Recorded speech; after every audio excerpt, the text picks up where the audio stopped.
നമസ്കാരം. Sreenarayana Guru open university second semester MA sociology ക്ലാസ്സിലേക്ക് ഏവർക്കും സ്വാഗതം.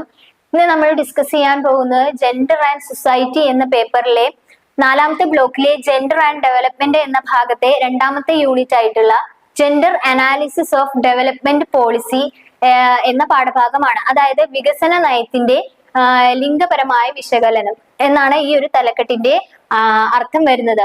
അപ്പോ ഇന്ത്യയിലെ ലിംഗ വികസന നയങ്ങളുടെ പങ്ക് വിശദീകരിക്കുക, അതുപോലെ കേരളത്തിലെ സ്ത്രീ സംഘടനകളുടെ പ്രസക്തിയെ കുറിച്ച് അറിഞ്ഞിരിക്കുക, അതുപോലെ NGOകളുടെ പങ്കുകൾ മനസ്സിലാക്കുക തുടങ്ങിയ കാര്യങ്ങളൊക്കെയാണ് നമ്മൾ ഈ ഒരു യൂണിറ്റിലൂടെ ഡിസ്കസ് ചെയ്യാനായിട്ട് പോകുന്നത്. അപ്പോൾ ഈ ഒരു യൂണിറ്റിൽ പ്രധാനമായിട്ടും വരുന്ന കീ കൺസെപ്റ്റുകൾ ഏതൊക്കെയാന്ന് വെച്ചാല് ലിംഗനയം, നിയമനിർമ്മാണങ്ങള്, അതുപോലെ ഗ്രാമീണ വികസനം, സ്ത്രീ സംഘടനകള് തുടങ്ങിയവയൊക്കെയാണ്. അപ്പൊ ആദ്യമായിട്ട് നമ്മൾ നോക്കുന്നത് ഇന്ത്യയിലെ ലിംഗ വികസന നയം, അതിന്റെ വശങ്ങള്, അതായത് gender development policy in India aspects എന്തെല്ലാം ആണ് എന്നുള്ളതാണ്. ഇവിടെ UN അംഗീകരിച്ചിട്ടുള്ള 17 സുസ്ഥിര വികസന രാജ്യങ്ങളില് അല്ലെങ്കിൽ വികസന ലക്ഷ്യങ്ങളില് SDG, അതായത് 5ാമതായിട്ട് വരുന്നതാണ് ലിംഗസമത്വം എന്ന ഇന്ത്യൻ ഭരണഘടനയിലെ ആമുഖം എന്ന് പറയുന്നത്. അതായത് UN അംഗീകരിച്ചിട്ടുള്ള 17 സുസ്ഥിര വികസന ലക്ഷ്യങ്ങളില് 5ാമതായിട്ട് വരുന്നതായിരുന്നു എന്ത്, ലിംഗസമത്വം എന്ന് പറയുന്നത്. ഇന്ത്യൻ ഭരണഘടനയുടെ ആമുഖം, അതുപോലെ അതിന്റെ മൗലികാവകാശങ്ങള്, സംസ്ഥാന നയത്തിന്റെ നിർദ്ദേശക തത്വങ്ങള് എന്നിവയൊക്കെയാണ് ലിംഗസമത്വം എന്ന ആശയത്തെ അംഗീകരിക്കുന്ന പ്രധാനപ്പെട്ട കാര്യങ്ങൾ എന്ന് പറയുന്നത്. ഇന്ത്യൻ ഭരണഘടനയുടെ ഏറ്റവും പ്രധാനപ്പെട്ട വകുപ്പുകളിൽ ഒന്നായ ആർട്ടിക്കിൾ 15 ആണ് സ്ത്രീകളോടുള്ള വിവേചനം പ്രോത്സാഹിപ്പിക്കുന്ന നിയമങ്ങൾ നടപ്പിലാക്കാൻ സംസ്ഥാനങ്ങൾക്ക് അധികാരം നൽകുന്നത്. 1992 ദേശീയ വനിതാ കമ്മീഷൻ സ്ഥാപിതമായതും ഈ ഒരു അവസ്ഥയില് വളരെയധികം ശ്രദ്ധേയമായ ഒരു കാര്യമാണ്. ഇതെന്താണ്, സ്ത്രീകളുടെ നിയമപരമായിട്ടുള്ള അവകാശങ്ങള് സംരക്ഷിക്കുന്നതിനും അതുപോലെ അവരുടെ അവകാശ ലംഘനങ്ങളെ കുറിച്ചുള്ള പരാതികളൊക്കെ പരിഹരിക്കുന്നതിനും സ്ത്രീകളുടെ സാമൂഹിക സാമ്പത്തിക വളർച്ചയെ കുറിച്ചുള്ള ഉപദേശങ്ങൾ നൽകുന്നതിനുമായാണ് ഈ ഒരു ദേശീയ വനിതാ സംഘടന അല്ലെങ്കിൽ സാമൂഹിക സാമ്പത്തിക വളർച്ചയെ കുറിച്ചുള്ള കാര്യങ്ങളൊക്കെ പരിഹരിക്കുന്നതിനും വേണ്ടിയിട്ടാണ് ഇത്തരം ദേശീയ വനിതാ കമ്മീഷനുകളൊക്കെ സ്ഥാപിതമായിട്ടുള്ളത്, അല്ലെങ്കിൽ അവയെ ചുമതലപ്പെടുത്തിയിട്ടുള്ള കാര്യങ്ങൾ. മാത്രമല്ല ലിംഗപരമായിട്ടുള്ള അസമത്വത്തെ അഭിസംബോധന ചെയ്യുന്നതും സാമൂഹികവും വ്യക്തിപരവുമായിട്ടുള്ള മേഖലകളില് സ്ത്രീകൾക്ക് തുല്യ അവകാശങ്ങൾ ഉറപ്പാക്കുന്ന നിരവധി നിയമങ്ങളായിട്ടുള്ള ഫെഡറല്, സംസ്ഥാന തലങ്ങളിൽ ഒക്കെ ഇന്ത്യ പാസ്സാക്കിയിട്ടുമുണ്ട്. ഇത്തരം നിയമങ്ങളിലെ സ്ത്രീ കേന്ദ്രീകൃത അല്ലെങ്കിൽ സ്ത്രീ അധിഷ്ഠിത അല്ലെങ്കിൽ നിർദ്ദിഷ്ട നിയമങ്ങൾ എന്നാണ് വിളിക്കുന്നത്. ഇനി ഈ നിയമനിർമ്മാണങ്ങളുടെ പ്രധാനപ്പെട്ട ഉദാഹരണങ്ങളായിട്ട് നമുക്ക് പറയാനായിട്ട് പറ്റുന്നത് 2005 ഗാർഹിക പീഡനത്തിൽ നിന്നുള്ള സ്ത്രീകളുടെ സംരക്ഷണ നിയമം, അതുപോലെ 1987 കമ്മീഷൻ ഓഫ് സതി നിയമം, അതായത് പ്രിവെൻഷൻ നിയമം, അതുപോലെ 2013 ജോലി സ്ഥലത്ത് സ്ത്രീകൾക്ക് നേരെയുള്ള ലൈംഗിക അതിക്രമങ്ങൾ തടയലും നിരോധനവും അതിന്റെ പരിഹാരവും, അതുപോലെ തന്നെ 1956 ഇമ്മോറൽ ട്രാഫിക് പ്രിവെൻഷൻ ആക്ട്, അതുപോലെ 1986 സ്ത്രീകളുടെ അസഭ്യമായ പ്രാതിനിധ്യ നിയമം മുതലായവയ്ക്കാണ് സ്ത്രീകൾക്ക് വേണ്ടിയിട്ടുള്ള നിയമനിർമ്മാണങ്ങളുടെ പ്രധാനപ്പെട്ട ഉദാഹരണങ്ങളായിട്ട് നമുക്ക് കാണാൻ സാധിക്കുന്നത്. 1993 ഇന്ത്യ അംഗീകരിച്ച സ്ത്രീകൾക്കെതിരായിട്ടുള്ള എല്ലാത്തരം വിവേചനങ്ങളും ഇല്ലാതാക്കുന്നതിനുള്ള കൺവെൻഷൻ, അതായത് CEDAW എന്നത് സ്ത്രീകൾക്ക് തുല്യ അവകാശങ്ങൾ പ്രോത്സാഹിപ്പിക്കുന്നതിനായിട്ട് ഇന്ത്യ ആഗോളതലത്തിൽ അംഗീകരിച്ച ഏറ്റവും പ്രധാനപ്പെട്ട കൺവെൻഷനും ഉപകരണവും അതുപോലെ സംരംഭവും തന്ത്രവുമായ ഒരു നിയമനിർമ്മാണമായിരുന്നു. ഇനി ഇതിന്റെ ലക്ഷ്യങ്ങൾ എന്തൊക്കെയാണ്, അതായത് ഇന്ത്യയിലെ ലിംഗഭേദ നയത്തിന്റെ ലക്ഷ്യങ്ങൾ എന്തൊക്കെയാണ് എന്നാണ് നോക്കുന്നത്. അതിന്റെ ലക്ഷ്യങ്ങൾ എന്ന് പറയുന്നത് അടിസ്ഥാന വിദ്യാഭ്യാസം, തൊഴില്, നഷ്ടപരിഹാരം തുടങ്ങിയ എല്ലാ മേഖലകളിൽ സ്ത്രീകൾക്ക് തുല്യ പദവിയും അവസരവും ഉറപ്പാക്കാനായിട്ട് ഇന്ത്യ വലിയധികം ശ്രമങ്ങൾ നടത്തി വരികയാണ്. 2019 ജൂണിലെ കണക്കനുസരിച്ച് ലോകസഭയിൽ 11% സീറ്റുകൾ മാത്രമാണ് സ്ത്രീകൾക്ക് ലഭിച്ചത്. പഞ്ചായത്ത് രാജ് സ്ഥാപനങ്ങളിൽ 46% സീറ്റുകളും എന്തായിരുന്നു സ്ത്രീകൾക്കായിരുന്നു കൂടുതലായിട്ടും ഉണ്ടായിരുന്നത്. ഇനി 2016 രേഖപ്പെടുത്തിയ സ്ത്രീകൾക്കെതിരായിട്ടുള്ള കുറ്റകൃത്യങ്ങളിൽ 1/3 ഭർത്താവിന്റെയോ കുടുംബ അംഗങ്ങളുടെയോ ശാരീരിക പീഡനവുമായി ബന്ധപ്പെട്ടതുമായിരുന്നു. ഇതാണ്, അതായത് അടിസ്ഥാന വിദ്യാഭ്യാസം നൽകുക അല്ലെങ്കിൽ തൊഴിൽ നഷ്ടപരിഹാരം തുടങ്ങിയ മേഖലകളിലൊക്കെ എന്താണ് സ്ത്രീകൾക്ക് തുല്യമായ പദവിയും അവർക്ക് തുല്യമായ അവസരങ്ങൾ ഉറപ്പാക്കാൻ വേണ്ടിയിട്ടാണ് ഇന്ത്യ ഈ ലിംഗഭേദ നയം എന്നതുകൊണ്ട് ലക്ഷ്യമാക്കുന്നത് എന്നാണ് ഇവിടെ പറയാൻ പറ്റുന്നത്. അതുപോലെ അടുത്തതായിട്ട് വരുന്നത് ഇന്ത്യയിലെ ലിംഗ നയത്തിന്റെ പ്രധാന ലക്ഷ്യങ്ങളില് പെട്ട കുറച്ച് കാര്യങ്ങൾ ഏതൊക്കെയാണെന്ന് നോക്കാം. അതിൽ ഒന്നാമതായിട്ട് വരുന്നത് സാമ്പത്തിക സ്രോതസ്സുകള്, പ്രകൃതി വിഭവങ്ങള്, അനന്തരാവകാശം, ഭൂമിയുടെയും മറ്റു സ്വത്തുക്കളുടെയും ഉടമസ്ഥാവകാശം, നിയന്ത്രണം എന്നിവയിൽ എന്താണ് സ്ത്രീകൾക്ക് തുല്യമായ പ്രവേശനം ഉണ്ടെന്ന് ഉറപ്പാക്കാൻ വേണ്ടിയിട്ടുള്ള മാറ്റങ്ങള് നടപ്പിലാക്കുക എന്നാണ് ആദ്യത്തെ ലക്ഷ്യം എന്ന് പറയുന്നത്. ഇനി രണ്ടാമത്തേതെന്ന് പറയുന്നത് പ്രാപ്തമാക്കുന്ന സാങ്കേതിക വിദ്യകൾ, പ്രത്യേകിച്ച് വിവരവിനിമയ സാങ്കേതിക വിദ്യകൾ ഉപയോഗപ്പെടുത്തിയിട്ട് സ്ത്രീ ശാക്തീകരണത്തിന്റെ പ്രോത്സാഹനം വർദ്ധിപ്പിക്കുക എന്നുള്ളത്. മൂന്നാമതായിട്ട് വരുന്നത് ലിംഗസമത്വവും സ്ത്രീകളുടെയും പെൺകുട്ടികളുടെയും എല്ലാ മേഖലകളിലുമുള്ള ശാക്തീകരണവും മുന്നോട്ട് കൊണ്ടുപോകുന്നതിന് വിവേകപൂർണമായിട്ടുള്ള നിയമങ്ങളും നയങ്ങളും സ്വീകരിക്കുകയും ശക്തിപ്പെടുത്തുകയും ചെയ്യുക എന്നുള്ളത്. അടുത്തതായിട്ട് വരുന്നത് സർക്കാർ സേവനങ്ങളും അടിസ്ഥാന സൗകര്യങ്ങളും സാമൂഹിക സംരക്ഷണ നിയമങ്ങളും നൽകിക്കൊണ്ട് ശമ്പളമില്ലാത്ത പരിചരണവും ഗാർഹിക തൊഴിലാളികളെ അംഗീകരിക്കുകയും അഭിനന്ദിക്കുകയും ചെയ്യുക. കൂടാതെ രാജ്യത്തിന് അനുയോജ്യമായ രീതിയിൽ കുടുംബത്തിലും വീടിനുള്ളിലും പങ്കിട്ട ഉത്തരവാദിത്വങ്ങൾ പ്രോത്സാഹിപ്പിക്കുക തുടങ്ങിയവ. ഇനി അടുത്തതായിട്ട് വരുന്ന സ്ത്രീകൾക്ക് നേതൃത്വ അവസരങ്ങളിൽ തുല്യ പ്രവേശനമുണ്ടെന്നും രാഷ്ട്രീയം, സമ്പദ് വ്യവസ്ഥ, പൊതുജീവിതം എന്നിവയുമായി ബന്ധപ്പെട്ട എല്ലാ തീരുമാനങ്ങളും എടുക്കാനുള്ള പ്രക്രിയകളിലും പൂർണ്ണമായും ഫലപ്രദമായിട്ടും ഇവകളൊക്കെ ഉൾപ്പെടുന്നുവെന്നും ഉറപ്പുവരുത്തുക എന്നുള്ളത്. അതുപോലെ അടുത്തതായിട്ട് വരുന്നത് Beijing platform for action, international conference on population and development programme of action എന്നിവയ്ക്ക് അനുസൃതമായിട്ട് അല്ലെങ്കിൽ അവരുടെ അവലോകന കോൺഫറൻസുകളുടെ ഉപസംഹാര പേപ്പറുകൾ എന്നിവയ്ക്ക് അനുസൃതമായിട്ട് ഇവര് സമ്മതിച്ചതുപോലെ തന്നെ എല്ലാവർക്കും എന്താണ് ലൈംഗികവും പ്രത്യുൽപാദനപരവുമായിട്ടുള്ള ആരോഗ്യത്തിനും അവകാശങ്ങൾക്കും പ്രവേശനങ്ങൾ ഉണ്ടെന്ന് ഉറപ്പാക്കുക. അടുത്തതായിട്ട് ലോകമെമ്പാടുമുള്ള സ്ത്രീകൾക്കും പെൺകുട്ടികൾക്കും എതിരായിട്ടുള്ള മുൻവിധികൾ എല്ലാ രൂപത്തിലും അവസാനിപ്പിക്കുക. നെക്സ്റ്റ്, സ്ത്രീകൾക്കും പെൺകുട്ടികൾക്കും നേരെയുള്ള പൊതുവായതും സ്വകാര്യവുമായ എല്ലാത്തരം അക്രമങ്ങളും നിർത്തലാക്കുക. അതായത് മനുഷ്യ കടത്ത്, ലൈംഗികതയും മറ്റു തരത്തിലുള്ള ചൂഷണങ്ങളൊക്കെയാണ് ഈ പറയുന്ന പൊതുവായും സ്വകാര്യവുമായിട്ടുള്ള അക്രമങ്ങളിൽ ഉൾപ്പെടുന്നത്. ഇതിനെയൊക്കെ എന്താണ് നിർത്തലാക്കുക. അതുപോലെ തന്നെ സ്ത്രീ ജനനേന്ദ്രിയ ഛേദം, നേരത്തെയുള്ളതും നിർബന്ധിതവുമായിട്ടുള്ള കുട്ടികളുടെ വിവാഹം എന്നിവ ഉൾപ്പെടെ എല്ലാ ദോഷകരമായ ആചാരങ്ങളും അവസാനിപ്പിക്കുക തുടങ്ങിയവയ്ക്കായിരുന്നു പ്രധാനമായിട്ടും ഇന്ത്യയിലെ ലിംഗഭേദ നയം കൂടുതലായിട്ട് ലക്ഷ്യമിട്ടിരുന്ന കാര്യങ്ങൾ എന്ന് പറയുന്നത്. ഇനി അടുത്തതായിട്ട് ലിംഗവികസന നയത്തിന്റെ രീതികൾ എന്തൊക്കെയായിരുന്നു എന്നാണ്. ഇത് 2001 സ്ത്രീകളെ പ്രോത്സാഹിപ്പിക്കുന്നതിനും വികസിപ്പിക്കുന്നതിനും ശാക്തീകരിക്കുന്നതിനുമായിട്ട് ദേശീയ വനിതാ ശാക്തീകരണ നയം അംഗീകരിക്കുകയും ഈ നയത്തിന്റെ പ്രധാനപ്പെട്ട ലക്ഷ്യങ്ങളായിട്ട് വരുന്ന കാര്യങ്ങൾ എന്ന് പറയുന്നത് ആദ്യമായി ക്രിയാത്മകമായ സാമൂഹിക സാമ്പത്തിക നയങ്ങൾ സ്വീകരിക്കുന്നതിന് സ്ത്രീകളുടെ മുഴുവൻ വളർച്ചയ്ക്കും പിന്തുണയ്ക്കുന്ന അന്തരീക്ഷവും സ്ഥാപിക്കുകയും അവരുടെ മുഴുവൻ കഴിവുകളെയും തിരിച്ചറിയാൻ അവർക്ക് അവസരം നൽകുകയും ചെയ്യുക. അതുപോലെ തന്നെ നിയമപരമായും പ്രായോഗികമായും എല്ലാ ഡൊമെയിനുകളിലും സ്ത്രീകൾക്ക് എല്ലാ മനുഷ്യ അവകാശങ്ങളിലും അടിസ്ഥാന സ്വാതന്ത്ര്യങ്ങളിലും തുല്യ പ്രവേശനം ഉറപ്പാക്കുക. അതുപോലെ തന്നെ തീരുമാനങ്ങൾ എടുക്കുന്നതിനും രാജ്യത്തിന്റെ സാമൂഹിക, രാഷ്ട്രീയ, സാമ്പത്തിക മേഖലകളിലെ പങ്കാളിത്തത്തിനും സ്ത്രീകൾക്ക് തുല്യമായ പ്രവേശനം ഉറപ്പു നൽകുക.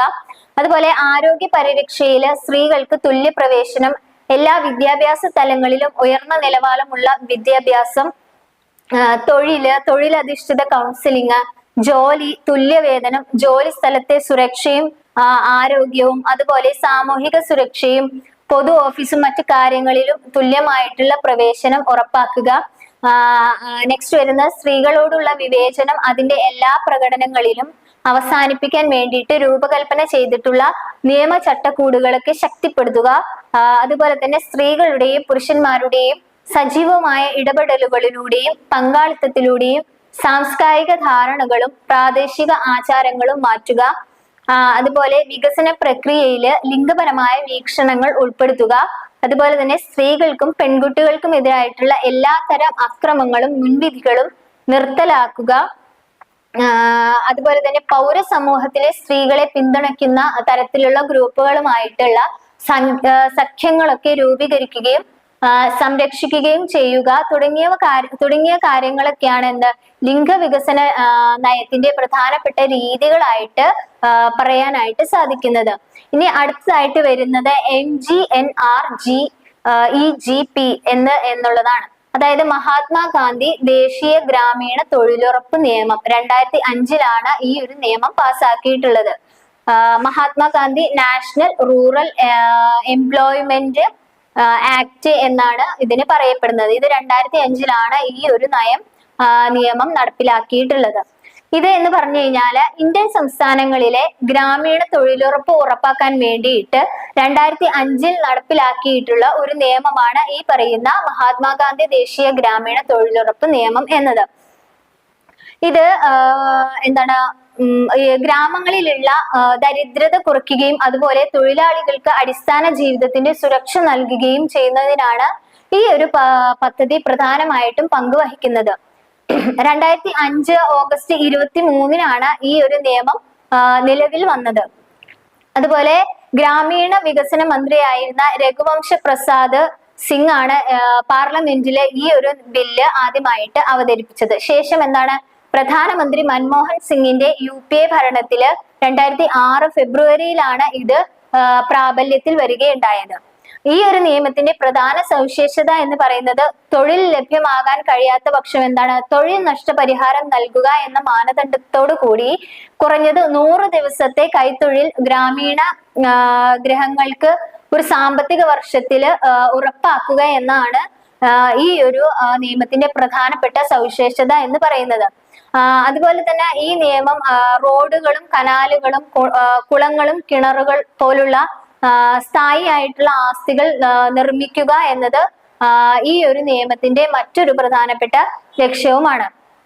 മിനിമം ശമ്പളം നൽകുകയും അതുപോലെ തന്നെ അപേക്ഷകന്റെ താമസ സ്ഥലത്തിന്റെ 5 കിലോമീറ്ററിനുള്ളില് അവർക്ക് തൊഴിൽ നൽകുകയും വേണം എന്നാണ് ഈ ഒരു നിയമം പറയുന്നത്. അതുപോലെ അപേക്ഷ സമർപ്പിച്ച ശേഷം 15 ദിവസത്തിനകം എന്താണ് തൊഴിൽ വാഗ്ദാനം ചെയ്തിട്ടില്ലെങ്കിൽ അപേക്ഷകൻ എന്താണ് തൊഴിലില്ലായ്മ ആനുകൂല്യങ്ങൾക്ക് അർഹനുമാണ്. അതുപോലെ മറ്റൊരു വിധത്തിൽ പറയുകയാണെങ്കിൽ ആ വ്യക്തിക്ക് ജോലി കണ്ടെത്താനായിട്ട് കഴിയുന്നില്ല എങ്കിൽ സർക്കാർ അവർക്ക് പ്രത്യേക തൊഴിലില്ലായ്മ ആനുകൂല്യങ്ങളും നൽകണം എന്നാണ് പറയുന്നത്. ഇതില് അന്നത്തെ പ്രധാനമന്ത്രി ആയിരുന്ന PV നരസിംഹ റാവു ആണ് 1991 ഈ നിയമം ആദ്യമായിട്ട് അവതരിപ്പിച്ചത്. ഒടുവിൽ എന്താണ് ഇത് പാർലമെന്റിൽ അംഗീകരിക്കുകയും 625 ഇന്ത്യൻ ജില്ലകളിൽ ഇത് പ്രാബല്യത്തിൽ വരികയൊക്കെ ചെയ്തു.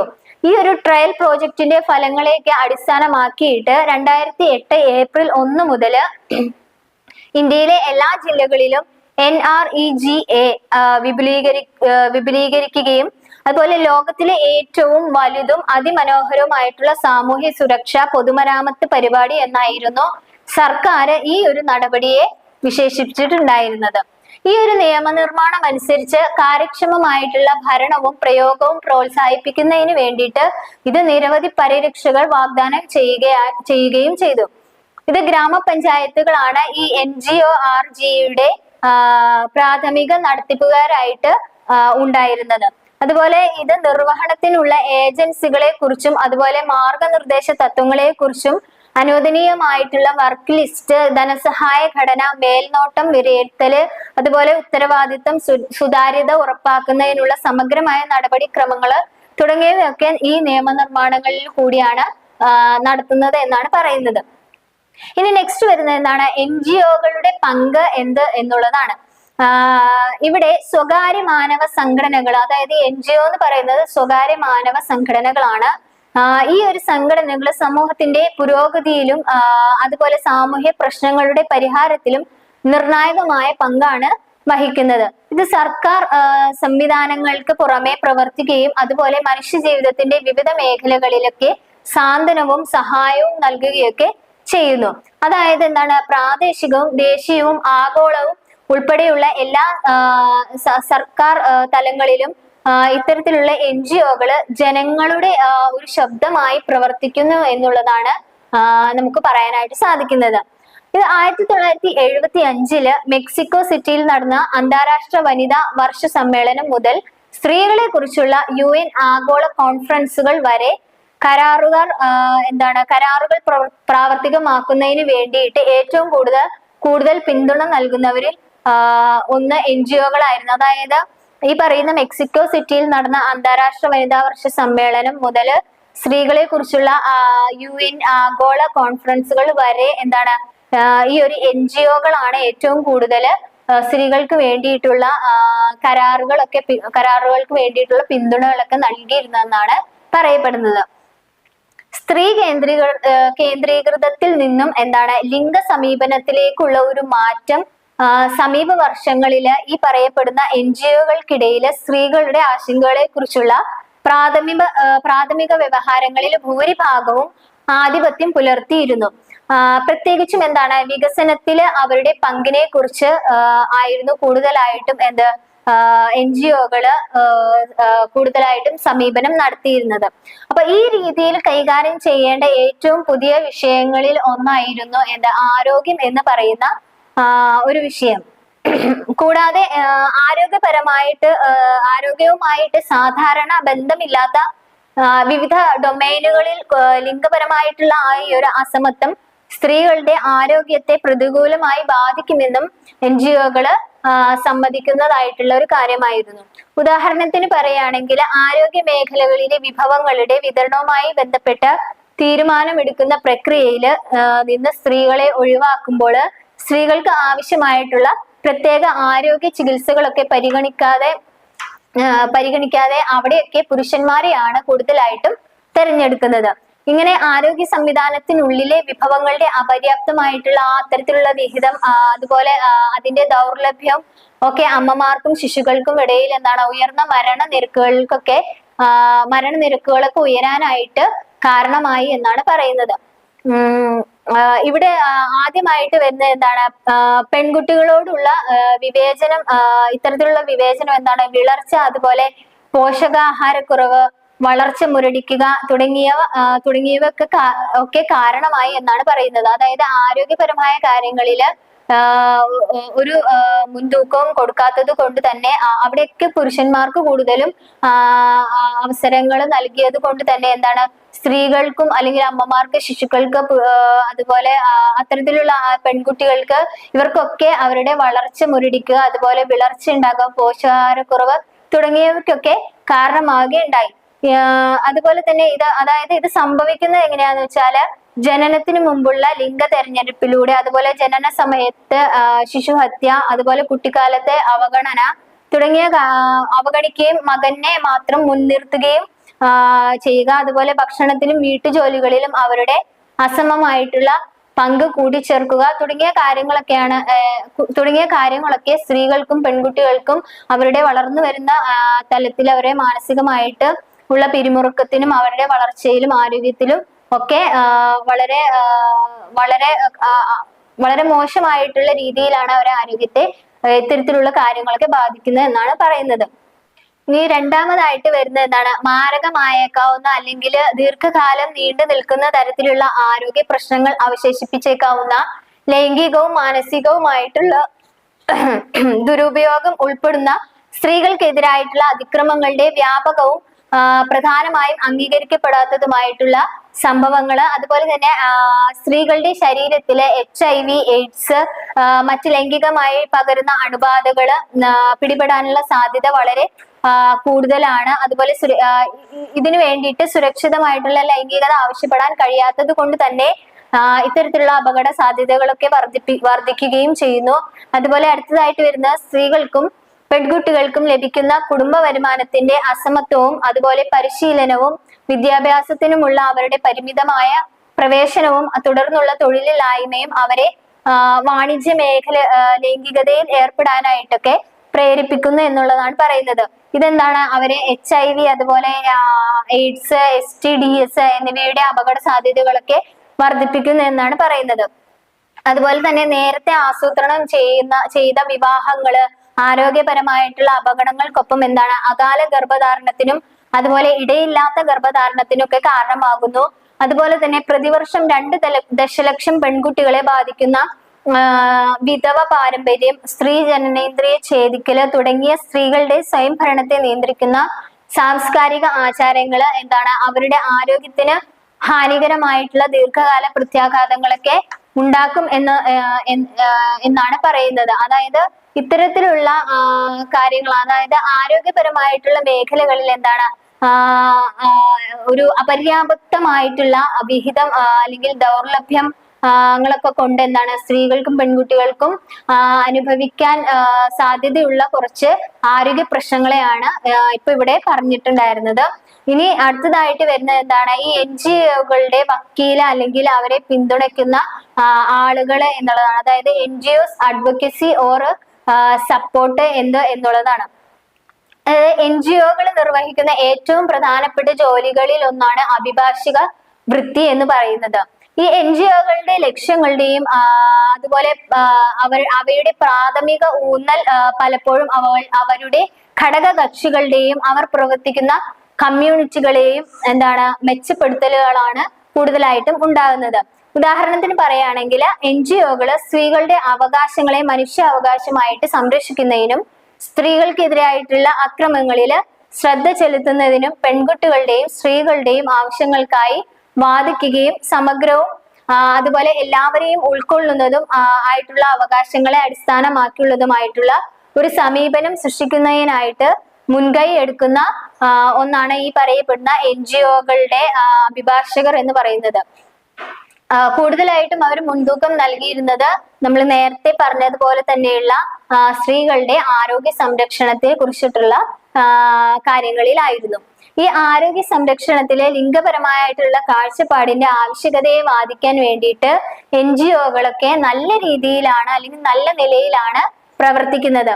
ഈ അഭിഭാഷകർ എന്ന നിലയിൽ അവര് പ്രാദേശികവും ദേശീയവും ലോകവ്യാപകവുമായിട്ടുള്ള തലത്തില് കൂടുതലായിട്ടും ഈ പറയുന്ന NGOകള് വിജയം കൈവരിച്ചിട്ടുണ്ടെന്നാണ് പറയുന്നത്. ഇനി ഈ പറയുന്ന NGOകളുടെ പരിശീലനങ്ങൾ എങ്ങനെയൊക്കെയാണ് എന്നാണ് പറയുന്നത്. ഈ NGOകൾ എന്താണ് പ്രായോഗികതയ്ക്കുള്ള സാമൂഹിക വികസനത്തിനായിട്ട് വിവിധ മേഖലകളിലൊക്കെ പരിശീലന പരിപാടികളൊക്കെ നടപ്പിലാക്കുകയാണ് ഉണ്ടായിരുന്നത്. ഇത്തരം പരിശീലനങ്ങളൊക്കെ നടപ്പിലാക്കുന്നത് എങ്ങനെയാണ്? തരംതിരിച്ചുള്ള പരിശീലനങ്ങളായിരുന്നു കൂടുതലായിട്ടും ഈ NGOകള് കൂടുതലായിട്ടും നടത്തിയിരുന്നത്. അപ്പോ ഈ തരംതിരിച്ചുള്ള ആ ഒരു പരിശീലനത്തില് വ്യക്തികളുടെ ജീവിത നിലവാരം ഉയർത്തുകയും സമൂഹത്തിന് ഉപയോഗപ്രദമായിട്ടുള്ള ദിശയിൽ മാറ്റങ്ങൾ വരുത്തുകയൊക്കെ ചെയ്യുകയാണ് ഉണ്ടായത്. ഈ NGOകൾ എന്നത് ജനങ്ങളുടെ ജീവിതത്തെ ഉയർത്തുന്ന പ്രവർത്തനങ്ങൾ നടത്തുന്ന തരത്തിലുള്ള ശക്തമായിട്ടുള്ള സ്ഥാപനങ്ങളാണ് NGOകൾ എന്ന് പറയുന്നത്. അപ്പൊ ഇത്തരത്തിലുള്ള പരിപാടികൾ സമൂഹത്തിന്റെ പുരോഗതിയിലേക്ക് വലിയ ഒരു ചുവടുവെപ്പാണ് നടത്തുന്നത് എന്ന് പറയാനായിട്ട് സാധിക്കും. ഇനി കേരളത്തില് സ്ത്രീകൾക്കായിട്ട് രജിസ്റ്റർ ചെയ്തിരുന്ന കുറച്ച് NGOകൾ ഏതൊക്കെയാന്ന് വെച്ച് കഴിഞ്ഞാല് ആദ്യമായിട്ട് വരുന്നത് സരോജിനി നായിഡു മഹിളാ സമാജം, രണ്ടാമത് നവജ്യോതി മഹിളാ സമാജം, മൂന്നാമതായിട്ട് കേരള വർക്കിംഗ് വിമൻസ് അസോസിയേഷൻ, നാലാമതായിട്ട് Sriniketan centre for social development, അഞ്ചാമതായിട്ട് വരുന്നത് ഓൾ കേരള യൂത്ത് സെന്റർ, ആറാമതായി ഭാരത് വനിതാ വികസന സൊസൈറ്റി, ലാസ്റ്റ് വരുന്നത് അഹല്യ, അതുപോലെ തന്നെ അടുത്തതായിട്ട് വരുന്നത് സംയോജിത കമ്മ്യൂണിറ്റി വികസന കേന്ദ്രം ICDS, അതുപോലെ ബോധി കലാ സാംസ്കാരിക സമിതി, അതുപോലെ അന്വേഷി വനിതാ കൗൺസിലിംഗ് സെന്റർ, അതുപോലെ തന്നെ ആർഷ ഭാരത് ബഹുജന ബോധനവൽക്കരണ ഗ്രാമവികസന സമിതി തുടങ്ങിയൊക്കെയാണ് കേരളത്തിലെ സ്ത്രീകൾക്കായിട്ട് രജിസ്റ്റർ ചെയ്തിരുന്ന NGOകൾ എന്ന് പറയപ്പെടുന്ന കുറച്ച് സംഘടനകൾ. ഇനി എന്താണ് NGO ആസ് കാറ്റലിസ്റ്റ് എന്ന് പറയപ്പെടുന്ന എന്താണ് എന്ന് നോക്കാം. ഈ സ്വകാര്യ മാനവ സംഘടനകൾ എന്താണ് സമൂഹത്തിലെ നിർണായകമായിട്ടുള്ള പ്രേരക ശക്തിയായിട്ടും അതുപോലെ മാറ്റങ്ങൾ സൃഷ്ടിക്കുന്നതിന് അത്യന്തം പ്രധാന പങ്ക് വഹിക്കുകയും ചെയ്തിരുന്ന ഒരു പ്രധാനപ്പെട്ട പ്രസ്ഥാനങ്ങൾ അല്ലെങ്കിൽ സംഘടനയായിരുന്നു എന്ന് തന്നെ നമുക്ക് പറയാനായിട്ട് സാധിക്കും. ഇത് സാമൂഹിക, സാമ്പത്തിക, പാരിസ്ഥിതിക, സാംസ്കാരിക പ്രശ്നങ്ങൾ പരിഹരിക്കാൻ വേണ്ടിയിട്ട് സർക്കാർ പദ്ധതികൾക്ക് പുറമെ ഇവ സമൂഹത്തിൽ എന്താണ് കൂടുതൽ ദ്രുതഗതിയിലുള്ള മാറ്റങ്ങളൊക്കെയാണ് സൃഷ്ടിച്ചത്. അതുപോലെ ഇതിൽ കൂടുതലായിട്ടും എന്താണ് ആരോഗ്യ സംബന്ധമായിട്ടുള്ള നിരവധി വകുപ്പുകളിൽ നിന്നുള്ള പങ്കാളിത്തം വശീകരിച്ചുകൊണ്ടാണ് NGO-കൾക്ക് ഉത്തേജകമായിട്ട് പ്രവർത്തിക്കാനായിട്ട് സാധിച്ചത്. അതുപോലെ തന്നെ വിവിധ NGO-കളുടെ മണ്ഡലങ്ങളും എന്താണ് വ്യത്യസ്തമായിരുന്നു. അതായത് വ്യത്യസ്ത തലങ്ങളിലായിരുന്നു NGO-കളുടെ മണ്ഡലങ്ങള് ആരോഗ്യ തലത്തിലൊക്കെ പ്രവർത്തിച്ചിരുന്നത് എന്നാണ് പറയപ്പെടുന്നത്. ഉദാഹരണത്തിന് പറയുമ്പോൾ ഹെൽത്ത് പ്രൊഫഷണൽ NGO-കൾക്ക് പുറമെ സ്ത്രീകളുടെ നില മെച്ചപ്പെടുത്തുന്നതിന് വേണ്ടിയിട്ടുള്ള സംരംഭങ്ങളിൽ ശ്രദ്ധ കേന്ദ്രീകരിക്കുന്ന വനിതാ NGO-കളും വികസന ആശയങ്ങളിൽ പ്രത്യേകം ശ്രദ്ധ കേന്ദ്രീകരിക്കുന്ന വികസന NGO-കളും ഉണ്ട് എന്നാണ് പറയുന്നത്. അതുപോലെ തന്നെ എന്താണ് ട്രാൻസ്ജെൻഡർ കമ്മ്യൂണിറ്റിക്ക് ആയിട്ടുള്ള NGO-കളെ ഈ NGO-കളെ കുറിച്ച് പറയുമ്പോൾ ട്രാൻസ്ജെൻഡർ കമ്മ്യൂണിറ്റിക്ക് വേണ്ടിയിട്ടുള്ള NGO-കളെയും നമുക്ക് ഇല്ല എങ്കിൽ എന്താണ് അതൊരിക്കലും ന്യായീകരിക്കാൻ പറ്റാത്ത ഒരു കാര്യമായിട്ടാണ് നമുക്ക് കാണാൻ സാധിക്കുന്നത്. അപ്പോൾ അത്തരത്തിലുള്ള ആ ഒരു കമ്മ്യൂണിറ്റിയെ കുറിച്ചുള്ള കുറച്ച് വിശദാംശങ്ങൾ പറയുകയാണെങ്കിൽ ട്രാൻസ്ജെൻഡർ, LGBTQI+ തുടങ്ങിയ കമ്മ്യൂണിറ്റികൾ ഒക്കെ എന്താണ് വളരെ കാലമായിട്ട് സമൂഹത്തിൽ നിന്നുള്ള വിവേചനവും പീഡനവും നേരിട്ട് കൊണ്ടിരിക്കുകയാണ്. എന്നാൽ എന്താണ് NGO-കൾ കാരണം ആളുകൾ ഈ ഒരു സമൂഹത്തെ വളരെയധികം അഭിനന്ദിക്കാൻ അല്ലെങ്കിൽ ഏറ്റെടുക്കാനൊക്കെ തുടങ്ങി. കൂടാതെ ഈ ഗ്രൂപ്പുകൾ ലൈംഗിക വിദ്യാഭ്യാസത്തെ കുറിച്ച് വ്യക്തികളെ ബോധവൽക്കരിക്കുകയും അതുപോലെ അതിനെ പിന്തുണയ്ക്കുകയൊക്കെ ചെയ്യുന്നു. അപ്പോൾ ഇനി ട്രാൻസ്ജെൻഡർ ജനസംഖ്യയെ പിന്തുണയ്ക്കുന്ന ഇന്ത്യൻ NGO-കളെ കുറിച്ച് നോക്കുകയാണെങ്കിൽ അതിൽ ആദ്യമായിട്ട് വരുന്നത് സഹോദരി ഫൗണ്ടേഷൻ എന്ന് പറയുന്ന ഒരു NGO സംഘടനയാണ്. അതെന്ന് പറഞ്ഞു കഴിഞ്ഞാല് 2007 മുതൽ സഹോദരി ഫൗണ്ടേഷൻ ട്രാൻസ്ജെൻഡർമാർക്കും അതുപോലെ നോൺ ബൈനറി കമ്മ്യൂണിറ്റികൾക്കും വേണ്ടിയിട്ട് വാദിക്കുന്ന ഇന്ത്യയിലെ ഒരു ട്രയൽ ബേസിംഗ് സംഘടനയാണ്. അതുപോലെ എഴുത്തുകാരനും കലാകാരനും ട്രാൻസ്ജെൻഡർ അവകാശ പ്രവർത്തകനുമായിട്ടുണ്ടായിരുന്ന കൽക്കി സുബ്രഹ്മണ്യമാണ് ഈ ഒരു സഹോദരി ഫൗണ്ടേഷൻ എന്ന അസോസിയേഷന് സ്ഥാപിച്ചത്. ഈ ട്രാൻസ്ജെൻഡർ കമ്മ്യൂണിറ്റിക്ക് വേണ്ടിയിട്ട് തൊഴിലവസരങ്ങൾ സൃഷ്ടിക്കുക, അതുപോലെ തന്നെ വിദ്യാഭ്യാസ പരിപോഷണം, ആരോഗ്യം എന്നിവയിലൂടെ ശാക്തീകരണം നടത്തുക, അതുപോലെ വ്യക്തികളുടെ മാനവാവകാശങ്ങള് അതുപോലെ സംരക്ഷിക്കുക, സാമൂഹിക നീതി ഉറപ്പാക്കുക, ട്രാൻസ്ജെൻഡർ ഇടപെടലുകള്, ലൈംഗിക അപമാനങ്ങൾ, മാനസിക ആരോഗ്യ പ്രശ്നങ്ങള് എന്നിവ സംബന്ധിച്ച് ബോധവൽക്കരണ പരിപാടികൾ നടത്തുക തുടങ്ങിയവയായിരുന്നു ഈ ഒരു ഫൗണ്ടേഷന്റെ പ്രധാന ലക്ഷ്യങ്ങളായിട്ട് വന്നിരുന്നത്. ഇനി രണ്ടാമതായിട്ട് വരുന്ന ഒരു സംഘടനയാണ് NGO-യുടെ മറ്റൊരു സംഘടനയാണ് ഉദാൻ ട്രസ്റ്റ് എന്ന് പറയുന്നത്. ഇത് മഹാരാഷ്ട്രയിൽ പ്രവർത്തിക്കുന്ന ഒരു ഇന്ത്യൻ സർക്കാർ ഇതര സംഘടനയാണ് ഈ ഒരു ഉദാൻ ട്രസ്റ്റ് എന്ന് പറയപ്പെടുന്നത്. ഇത് HIV/AIDS പോസിറ്റീവ് ആയിട്ടുള്ള LGBT വ്യക്തികൾ സ്ഥാപിച്ചിട്ടുണ്ടായിരുന്ന ആദ്യത്തെ എയ്ഡ്സ് അല്ലെങ്കിൽ HIV ഗ്രൂപ്പ് ആയിരുന്നു ഈ പറയുന്ന ഉദാൻ ട്രസ്റ്റ് എന്നറിയപ്പെടുന്ന സംഘടന. ഇവിടെ സ്വവർഗരതി അതുപോലെ ട്രാൻസ്ജെൻഡർ സമൂഹങ്ങൾക്കിടയിലെ ലൈംഗിക ആരോഗ്യം, പ്രത്യേകിച്ച് HIV/AIDS പ്രതിരോധവുമായി ബന്ധപ്പെട്ട കാര്യങ്ങളിലായിരുന്നു ഉദാൻ ട്രസ്റ്റ് കൂടുതലുമായിട്ടും ശ്രദ്ധ കേന്ദ്രീകരിച്ചിരുന്നത്. ഇത് നിറവേറ്റുന്നതിന് വേണ്ടിയിട്ട് അപകട സാധ്യതയുള്ള ആളുകള് കൂടുതലും ക്ലിനിക്കൽ ആനുകൂല്യങ്ങള്, അതുപോലെ മാർഗനിർദ്ദേശങ്ങള്, ലൈംഗിക വിദ്യാഭ്യാസം, മറ്റു തരത്തിലുള്ള പിന്തുണകള് എന്നിവയൊക്കെ ഈ പറയപ്പെടുന്ന ഉദാൻ ട്രസ്റ്റ് നൽകുന്നു. അതുപോലെ ഈ LGBT കമ്മ്യൂണിറ്റികളെയും അതുപോലെ HIV/AIDS പോസിറ്റീവ് ആയവരെ സംബന്ധിച്ചും ഉള്ള പ്രശ്നങ്ങളെ കുറിച്ചൊക്കെ അവബോധം വളർത്താനും വേണ്ടിയിട്ടാണ് ഈ ഒരു ഉദാൻ ട്രസ്റ്റ് കൂടുതലായിട്ടും ലക്ഷ്യമിടുന്നത് എന്നാണ് പറയുന്നത്. ഇനി അടുത്തതായിട്ട് വരുന്ന ഒരു സംഘടനയാണ് ഗേ ബോംബെ എന്നറിയപ്പെടുന്നത്. ഇത് 1998 LGBTQ+ കമ്മ്യൂണിറ്റിക്കായിട്ട് രൂപീകരിച്ച ഇന്ത്യയിലെ ഒരു സ്വയം സംഘടനയായിരുന്നു ഗേ ബോംബെ എന്നറിയപ്പെടുന്നത്. ഈ ഒരു കൂട്ടായ്മ എന്താണ്, മുംബൈ നഗരത്തിലും അതിനോടൊപ്പം തന്നെ മറ്റു മേഖലകളിലും ഗേ കമ്മ്യൂണിറ്റിയുടെ ആവശ്യങ്ങൾ മുൻനിർത്തിയാണ് കൂടുതലായിട്ടും പ്രവർത്തിക്കുന്നത്. ഈ ഒരു കമ്മ്യൂണിറ്റിക്ക് വേണ്ടിയിട്ട് സുരക്ഷിതമായിട്ടുള്ള ഒരു താവളം സൃഷ്ടിക്കുക എന്നതാണ് ഈ ഒരു ഗ്രൂപ്പിന്റെ പ്രധാനപ്പെട്ട ലക്ഷ്യം. കൂടാതെ 2000 മുതൽ വിവിധ വേദികളിൽ ഒത്തുചേരൽ സംഘടിപ്പിച്ച മുംബൈയിലെ ഏറ്റവും പഴയ LGBTയെ പിന്തുണയ്ക്കുന്ന ഗ്രൂപ്പുകളിൽ ഒന്നുമായിരുന്നു ഗേ ബോംബെ എന്നറിയപ്പെടുന്ന സംഘടന. ഇനി കേരളത്തിന്റെ സാമൂഹിക സാഹചര്യം കേന്ദ്രീകരിച്ച് നോക്കുകയാണെങ്കിൽ അക്കാലത്ത് കേരളത്തിലെ ലെസ്ബിയന്റെ ആത്മഹത്യാ നിരക്ക് വർദ്ധിച്ചതിന്റെ പശ്ചാത്തലത്തിലാണ് സഹയാത്രിക എന്ന സംഘടന കേരളത്തില് സ്ഥാപിതമായത്. 2001 സഹയാത്രിയെ കുറിച്ചുള്ള ആദ്യ ചർച്ചകളൊക്കെ കൂടുതലായിട്ടും നടന്നിരുന്നത്. 2002 ഇത് മാനസികാരോഗ്യ സംഘടനയായിട്ടുണ്ടായിരുന്ന FIRM സഹകരിച്ച് ആദ്യ പദ്ധതി ആരംഭിക്കുകയുണ്ടായി. സഹയാത്രിക എന്നത് 2008 ഒരു വേറിട്ട നിയമപരമായി അംഗീകരിക്കപ്പെട്ട സംഘടനയായി മാറുകയും ഉണ്ടായി. ഈ ഒരു സഹയാത്രിക എന്ന് പറയുന്നത് കേരളത്തിൽ നിന്നുള്ള ട്രാൻസ്ജെൻഡർ, ലെസ്ബിയൻ, ബൈസെക്ഷൽ സ്ത്രീകളെ ഒക്കെയാണ് കൂടുതലായിട്ടും സേവിക്കുന്നത്.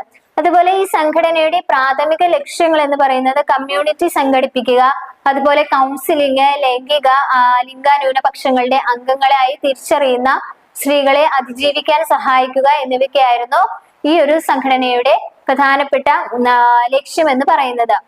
ഇനി എന്താണ് സ്ത്രീകളുടെ സംഘടനകൾ എന്തൊക്കെയാണ് എന്ന് പറയാം. അതായത് വുമൺസ് ഓർഗനൈസേഷൻസ് എന്തൊക്കെയാണെന്നാണ് ഇനി പറയുന്നത്. ഇവിടെ തുടക്കം മുതൽ തന്നെ സ്ത്രീകളുടെ സ്ഥാനം മെച്ചപ്പെടുത്തുന്നതിൽ വനിതാ സംഘടനകളൊക്കെ മികച്ച ഒരു നിർണായക പങ്കാണ് വഹിച്ചിട്ടുള്ളത്. ഇവിടെ പണ്ഡിത Ramabai, Annie Besant, Margaret cousins തുടങ്ങിയ സ്വാധീനമുള്ള വ്യക്തികൾ ഉൾപ്പെട്ടിരുന്ന സ്വാതന്ത്ര്യത്തിന് മുമ്പുള്ള കാലഘട്ടത്തിലാണ് ഇത്തരത്തിലുള്ള ഇന്ത്യൻ വനിതാ കൂട്ടായ്മകളൊക്കെ ആരംഭിച്ചത്. അപ്പൊ ഇന്ത്യൻ സ്വാതന്ത്ര്യത്തിനായിട്ടുള്ള പോരാട്ടത്തില് നേതൃത്വപരമായ പങ്ക് വഹിക്കാൻ വേണ്ടിയിട്ട് സ്ത്രീകളെ കൂടുതലായിട്ടും ശാക്തീകരിക്കുന്നതിലൂടെ ഈ ഒരു അസോസിയേഷനുകൾ ദേശീയ പ്രസ്ഥാനങ്ങൾക്ക് ഗണ്യമായിട്ടുള്ള സംഭാവനകളും നൽകിയിട്ടുണ്ട്. അതായത് സ്ത്രീകളുടെ സംഘടനകൾ ഇത്തരത്തിലുള്ള ഒരുപാട് സംഭാവനകളും നൽകിയിട്ടുണ്ടെന്നാണ് പറയുന്നത്. അതുപോലെ തന്നെ വിവിധ സാമൂഹിക രാഷ്ട്രീയ രംഗങ്ങളിലെ സ്ത്രീകൾക്ക് തുല്യ അവകാശം വേണം എന്നുള്ള ആവശ്യം ഇന്ത്യയിലെ സ്ത്രീ സംഘടനകളുടെ വികാസത്തിന് മുമ്പുള്ള സുപ്രധാന സംഭവങ്ങളിൽ ഒന്നും ആയിരുന്നു. ഇന്ത്യയിലെ ജീവിതത്തിന്റെ പല മേഖലകളിലും സ്ത്രീകൾക്കായിരുന്നു കൂടുതലും പ്രാധാന്യം കൊടുത്തിരുന്നത്. അതുപോലെ എന്നിരുന്നാൽ തന്നെ അവരെ സമൂഹം അംഗീകരിക്കുന്നതിന് വലിയൊരു പ്രശ്നവും ഉണ്ടായിരുന്നു എന്നാണ് പറയപ്പെടുന്നത്. അതായത് ചില ഘടകങ്ങൾ സ്ത്രീകളുടെ പ്രാധാന്യത്തെയും രാഷ്ട്രീയത്തിലെ അവരുടെ പങ്കിനെയും ആണ് കൂടുതലായിട്ടും എടുത്തു കാണിച്ചിട്ടുണ്ടായിരുന്നത്. അപ്പോ ഇത്തരം ഇന്ത്യയിലെ ജീവിത പല മേഖലകളിലെയും സ്ത്രീകളുടെ സംഘടനകൾ എന്ന് പറയുമ്പോൾ അതിൽ കൂടുതലായിട്ടും വരുന്നത് അവരുടെ സാമ്പത്തിക റോളുകൾ എന്ത് എന്നുള്ളതാണ്. അതായത് സാമ്പത്തിക റോളുകൾ എന്ന് ഉദ്ദേശിക്കുന്നത് ജോലി സ്ഥലത്ത് സ്ത്രീകൾക്ക് മറ്റ് ലിംഗത്തിൽപ്പെട്ടവരുമായിട്ട് സഹവസിക്കുക അല്ലെങ്കിൽ സഹകരിക്കുക, അതുപോലെ സ്ത്രീകളുടെ സാമ്പത്തിക ചുമതലകളെ അവഗണിക്കുന്നത്, അവരുടെ വർദ്ധിച്ച തൊഴിലില്ലായ്മ, അസമമായിട്ടുള്ള വേതനം, തൊഴിലാളി ചൂഷണം എന്നിവയിലേക്കൊക്കെ നയിക്കുന്നു എന്നാണ് പറയുന്നത്. അതുപോലെ സ്ത്രീകളുടെ കൂട്ടായ്മകള് ഇത്തരത്തിലുള്ള പ്രശ്നങ്ങളിൽ കൂടുതൽ ശ്രദ്ധ ചെലുത്തുകയും അതുപോലെ ഭരണഘടന ഉറപ്പു നൽകുന്ന തുല്യ തൊഴിലാളിക്ക് തുല്യ വേതനം എന്ന ആശയം നടപ്പിലാക്കുന്നതിനായിട്ട് പോരാടുകയും ചെയ്തു എന്നാണ് പറയപ്പെടുന്നത്. അതായത് സ്ത്രീ സംഘടനകൾ വന്നതോടുകൂടി സ്ത്രീകളുടെ ഈ തൊഴിലില്ലായ്മ, അതുപോലെ അസമമായിട്ടുള്ള വേതനം, തൊഴിലാളി ചൂഷണം തുടങ്ങിയവയ്ക്കൊക്കെ കൂടുതലായിട്ടും ആ ഒരു പ്രശ്നങ്ങളെ പരിഹരിക്കുന്നതിന് വേണ്ടിയിട്ടൊക്കെയാണ് സ്ത്രീ സംഘടനകൾ കൂടുതലായിട്ടും പ്രവർത്തിച്ചിരുന്നതെന്നാണ് പറയുന്നത്. അതുപോലെ രണ്ടാമതായി അവർ പ്രവർത്തിച്ചത് ലിംഗസമത്വത്തിന് വേണ്ടിയിട്ടാണ്. അതായത് എല്ലാ ലിംഗഭേദത്തിലും തുല്യമായ ഒരു സാധ്യത ഉള്ളത് കൊണ്ട് തന്നെ പല സ്ത്രീകളും മറ്റു പെൺകുട്ടികളെ വലിയ സ്വപ്നങ്ങൾ കാണാനും അതുപോലെ ജീവിതത്തിൽ വിജയിക്കാനുമുള്ള ആഗ്രഹത്തിനും പ്രചോദനം നൽകിയിട്ടുണ്ട്. അതായത് ഈ സ്ത്രീ സംഘടനകളൊക്കെ കൂടുതലും പെൺകുട്ടികൾക്ക് കൂടുതൽ പ്രശ്നങ്ങൾ അനുഭവിക്കുന്നുണ്ടെങ്കിലും ഇത്തരത്തിലുള്ള സ്ത്രീ സംഘടനകൾ എന്താണ് അവർക്ക് അവരുടെ വലിയ വലിയ സ്വപ്നങ്ങൾ സാക്ഷാത്കരിക്കുന്നതിനും അതുപോലെ അവർക്ക് ജീവിതത്തിൽ വിജയിക്കുന്നതിന് വേണ്ടിയിട്ടും ഒക്കെ പ്രചോദനം നൽകിയെന്നാണ് പറയപ്പെടുന്നത്. അതുപോലെ തന്നെ സാമൂഹിക പ്രശ്നങ്ങളെ നേരിടുന്ന സ്ത്രീകളുമായി ബന്ധപ്പെട്ട അത്തരത്തിലുള്ള പ്രശ്നങ്ങൾ പരിഹരിക്കുന്നതിന് വേണ്ടിയിട്ടും ദേശീയ വനിതാ കമ്മീഷൻ അതായത് NCW രൂപീകരിക്കുകയുണ്ടായി. അതുപോലെ തന്നെ സ്ത്രീ സംഘടനകളെ രാഷ്ട്രീയ മേഖലയിൽ 2022 കണക്കനുസരിച്ച് എന്താണ് നിരവധി സ്ത്രീകള് ഇപ്പോൾ എന്താണ് രാജ്യസഭയിലും ലോകസഭയിലും ഒക്കെ സംസ്ഥാന നിയമങ്ങളിൽ സുപ്രധാന സ്ഥാനങ്ങളൊക്കെ വഹിക്കുന്നതായിട്ട് കാണപ്പെടുന്നു. അതുപോലെ തന്നെ സ്ത്രീകൾക്ക് ഇപ്പോൾ എന്താണ് രാജ്യത്തിന്റെ പ്രസിഡന്റ് അല്ലെങ്കിൽ പ്രധാനമന്ത്രി ആകാനുള്ള അവസരങ്ങളും ഉണ്ട് എന്നാണ് പറയുന്നത്. ഇനി ഈ ഇത്തരത്തിലെ രാഷ്ട്രീയം, സമൂഹം, സമ്പദ് വ്യവസ്ഥ, അതുപോലെ സാങ്കേതിക വിദ്യ എന്നിവയുൾപ്പെടെ ആധുനിക ജീവിതത്തിന്റെ എല്ലാ മേഖലകളിലും സ്ത്രീകൾ എന്താണ് ഇപ്പോൾ ഇടപെടുന്ന തരത്തിലാണ് കാണപ്പെടുന്നത്. അപ്പോ സ്വാതന്ത്ര്യാനന്തരം എന്താണ് ജനങ്ങളുടെ പുരോഗതിക്കായിട്ട് അർപ്പിതമായിട്ടുള്ള നിരവധി ഗ്രൂപ്പുകളും സ്ഥാപിച്ചിട്ടുണ്ട് എന്നാണ് ഈ ഒരു സ്ത്രീ സംഘടനകളിലൂടെ നമുക്ക് എടുത്തു പറയാനായിട്ട് സാധിക്കുന്നത്. ഇനി സാമൂഹിക പരിഷ്കർത്താക്കൾ സ്ഥാപിച്ചിട്ടുണ്ടായിരുന്ന ആദ്യകാലത്തെ കുറച്ച് വനിതാ സംഘടനകൾ ഏതൊക്കെയാണെന്ന് നോക്കാം. അതിൽ ഒന്നാമതായിട്ട് വരുന്നത് ജ്യോതിറാവുവും സാവിത്രിഭായ് ഫൂലെ. ഇരുവരും എന്താണ് സ്ത്രീകളുടെ വിദ്യാഭ്യാസത്തിന് വേണ്ടിയിട്ട് ഒരു ഗേൾസ് സ്കൂൾ സ്ഥാപിച്ചു. അതുപോലെ തന്നെ രണ്ടാമതായി ഈശ്വർ ചന്ദ്ര വിദ്യാസാഗർ എന്താണ് വിധവകളുടെ പുനർവിവാഹത്തെ വാദിക്കുകയും അതുപോലെ കാനിങ് പ്രഭു നിയമനിർമ്മാണത്തിൽ സഹായിക്കുകയും ചെയ്തു. 1856 ഈശ്വർ ചന്ദ്ര വിദ്യാസാഗറും റാണി രശ്മോണിയും ചേർന്നിട്ട് എന്താണ് വിധവകളുടെ വിവാഹ നിയമം നടപ്പിലാക്കുകയും ചെയ്തു. അതുപോലെ തന്നെ അടുത്തതായിട്ട് വരുന്ന സ്ത്രീകളുടെ ബുദ്ധിമുട്ടുകളൊക്കെ പരിഹരിച്ച ആദ്യത്തെ സാമൂഹിക പരിഷ്കർത്താക്കളിൽ ഒരാളായിരുന്ന സ്ത്രീകളുടെ ക്ഷേമത്തിനായിട്ട് വാദിച്ച രാജാറാം മോഹൻ റോയ്. അതുപോലെ സമൂഹത്തിൽ നിന്നിരുന്ന സതി പ്രഥമവും അതുപോലെ ബഹുഭാര്യത്വവും അദ്ദേഹം എന്താണ് അവസാനിപ്പിക്കുകയുണ്ടായി. അതുപോലെ തന്നെ സ്ത്രീകളുടെ സ്വത്തവകാശത്തിന് വേണ്ടിയും ഈ രാജാറാം മോഹൻ റോയ് വാദിക്കുകയുണ്ടായി. അതുപോലെ തന്നെ അടുത്തായിട്ട് വരുന്നത് വിധവകളുടെ അവകാശങ്ങൾക്കായിട്ട് സംസാരിച്ച കേശവ് ചന്ദ്ര സെൻ അതുപോലെ നിരവധി വിദ്യാഭ്യാസ സംരംഭങ്ങൾക്കൊക്കെ നേതൃത്വം നൽകുകയുണ്ടായി. അദ്ദേഹം എന്താണ് സ്ത്രീകൾക്കായിട്ട് ഒരു ജേണൽ ആരംഭിച്ചു. അത് സ്ത്രീകളുടെ അവകാശങ്ങൾക്കായിട്ട് അക്ഷീണം പോരാടിയിട്ടുള്ള ഒരു അസംഘടിത പ്രാർത്ഥന സഭയും അതുപോലെ തന്നെ ബ്രഹ്മസമാജത്തിനും വേണ്ടിയിട്ട് പ്രവർത്തിച്ചിരുന്ന ആ ഒരു സംഘടനയിലെ പ്രധാനപ്പെട്ട അംഗമായിരുന്നു ഈ പറയുന്ന കേശവ് ചന്ദ്ര സെൻ എന്ന് പറയുന്ന അദ്ദേഹം. നെക്സ്റ്റ് ആയിട്ട് വരുന്നത് എന്താണ് MG റാണഡെ, RJ ഭണ്ഡാർക്കർ, നാരായൺ ഗണേഷ് ചന്ദ്രവർക്കർ എന്നിവരുടെ നേതൃത്വത്തില് പൂനെയിൽ ബാല്യവിവാഹം അവസാനിപ്പിക്കുന്നതിനും വനിതാ വിദ്യാഭ്യാസം പ്രോത്സാഹിപ്പിക്കുന്നതിനും അതുപോലെ വിധവ പുനർവിവാഹം സുഗമമാക്കുന്നതിനും വേണ്ടിയിട്ട് അക്ഷീണം പ്രവർത്തിച്ചു. അതുപോലെ 19ാം നൂറ്റാണ്ടിൽ പാസാക്കിയ സ്ത്രീകൾക്ക് വേണ്ടിയിട്ടുള്ള ആദ്യകാല നിയമനിർമ്മാണം എന്തൊക്കെയാണ് എന്നുള്ളതും അവിടെ നമുക്ക് ചർച്ച ചെയ്യപ്പെടേണ്ട ഒരു പ്രധാനപ്പെട്ട വിഷയമാണ്. അപ്പോ ഇത്തരത്തില് ഈ ആദ്യകാല നിയമനിർമ്മാണം പാസ്സാക്കിയിട്ടുള്ള അതായത് സ്ത്രീകൾക്ക് വേണ്ടിയിട്ട് പാസ്സാക്കിയിട്ടുണ്ടായിരുന്ന ഒരുപാട് കാര്യങ്ങൾ ഉണ്ടായിരുന്നു. അത് എന്തൊക്കെയാണെന്ന് നോക്കുകയാണെങ്കിൽ 19ാം നൂറ്റാണ്ടിലെ ഇന്ത്യയിൽ എന്താണ് ബാലവിവാഹം എന്നത് ഒരു സാധാരണയായിട്ടുള്ള ഒരു പ്രതിഭാസമായിരുന്നു. ഇത് 1891 ബ്രിട്ടീഷ് ഭരണകാലത്ത് നടപ്പാക്കിയിരുന്ന ഒരു പ്രധാന നിയമ പരിഷ്കാരമായിരുന്നു ഏജ് ഓഫ് കൺസെന്റ് ആക്ട് എന്ന് പറയപ്പെടുന്നത്. അപ്പോ ഈ ഒരു ആക്ട് എന്ന് പറയപ്പെടുന്ന സ്ത്രീകളുടെ വിവാഹത്തിന് ശേഷമുള്ള അവരുടെ ലൈംഗിക ബന്ധത്തിന്റെ നിയമാനുസൃതമായിട്ടുള്ള പ്രായം നിശ്ചയിച്ചു തരിക എന്നതായിരുന്നു ഇതിന്റെ പ്രധാനപ്പെട്ട ലക്ഷ്യം എന്ന് പറയുന്നത്. അപ്പൊ ഈ ഒരു 19ാം നൂറ്റാണ്ടിലെ ഇന്ത്യയിൽ എന്താണ് ബാലവിവാഹം എന്ന് പറയുന്നത് ഒരു പൊതുവെ കാണപ്പെട്ടിരുന്ന ഒരു അത്തരത്തിലുള്ള ഒരു ആചാരമായിരുന്നു. അപ്പൊ ഈ ഒരു ആചാരത്തെ അവസാനിപ്പിക്കാൻ വേണ്ടിയിട്ട് ആയിരുന്നു ബ്രിട്ടീഷ് ഭരണകാലത്ത് ഒരു നിയമം പാസ്സാക്കുകയുണ്ടായിരുന്നു, അല്ലെങ്കിൽ ഒരു നിയമ പരിഷ്കാരം നടത്തുകയുണ്ടായി. ആ ഒരു നിയമ പരിഷ്കാരത്തിന്റെ പേരായിരുന്നു ഏജ് ഓഫ് കൺസെന്റ് എന്ന് പറയുന്നത്. അപ്പൊ ഈ ഒരു ഏജ് ഓഫ് കൺസെന്റ് എന്ന് പറയുന്ന നിയമ പരിഷ്കാരത്തിന്റെ പ്രധാന ലക്ഷ്യം എന്ന് പറയുന്നത് എന്താണ്? വിവാഹത്തിന് ശേഷമുള്ള ലൈംഗിക ബന്ധത്തില് നിയമാനുസൃത പ്രായം നിശ്ചയിച്ചു തരിക എന്നതായിരുന്നു ഇതിന്റെ പ്രധാനപ്പെട്ട ലക്ഷ്യം എന്ന് പറയുന്നത്. അതായത് വിവാഹിതരോ അല്ലെങ്കിൽ അവിവാഹിതരോ ആയിട്ടുള്ള എല്ലാ പെൺകുട്ടികളുടെയും സമ്മതത്തിനുള്ള നിയമപരമായിട്ടുള്ള ഒരു പ്രായം എന്നത് എല്ലാ അധികാര പരിധിയിലും 12 വയസ്സായിട്ട് വർദ്ധിപ്പിച്ചു എന്നുള്ളതാണ് പറയുന്നത്. അതായത് ഈ ഒരു പ്രായത്തിന്റെ ഏതെങ്കിലും ലംഘനം, ഈ ഒരു പ്രായത്തിന് ഇടയിൽ ഏതെങ്കിലും തരത്തിലൊരു ലംഘനം നടന്നു കഴിഞ്ഞു കഴിഞ്ഞാൽ എന്താണ്, അതൊരു ബലാത്സംഗ കുറ്റത്തിനും കാരണമാകുമെന്നാണ് ഈ ഒരു ഏജ് ഓഫ് കൺസെന്റ് ആക്ടിലൂടെ പറയുന്നത്. അതുപോലെ എല്ലാവരെയും ഉൾക്കൊള്ളുന്ന അന്തരീക്ഷം സൃഷ്ടിക്കുന്നതിനും അതുപോലെ ജോലി സ്ഥലത്തെ എല്ലാവർക്കും തുല്യത ത്വരിതപ്പെടുത്തുന്നതിനും വനിതാ ജീവനക്കാരുടെ താല്പര്യങ്ങൾക്കുമായിട്ട് നയങ്ങൾ അവതരിപ്പിക്കുന്നതിനും വേണ്ടി ഇക്കണോമിക് ടൈംസ് 2022 സ്ത്രീകൾക്കായിട്ടുള്ള മികച്ച സംഘടനകളിൽ ഒന്നായിട്ടുള്ള All State Solutions Private Limited എന്ന ഒരു സംഘടന രൂപീകരിച്ചു. ഇത് ഓൾ സ്റ്റേറ്റ് ഇന്ത്യ എന്നും അറിയപ്പെടുന്നു. ഈ ഒരു നിയമം പാസ്സാക്കാൻ ഉണ്ടായിട്ടുണ്ടായിരുന്ന ഒരു പ്രധാനപ്പെട്ട സംഭവമായിരുന്നു ബാലവധുവുമായി ബന്ധപ്പെട്ട ബോംബെ ഹൈക്കോടതിയിൽ വന്നിട്ടുണ്ടായിരുന്ന കേസായിട്ടുള്ള 11കാരിയായ ബംഗാളി പെൺകുട്ടിയെ, അതായത് ഫുൽമോണി ദാസിനെ നിർബന്ധിത ലൈംഗിക ബന്ധത്തിൽ നിന്നുണ്ടായിട്ടുണ്ടായിരുന്ന മരണം എന്ന് പറയുന്നത്.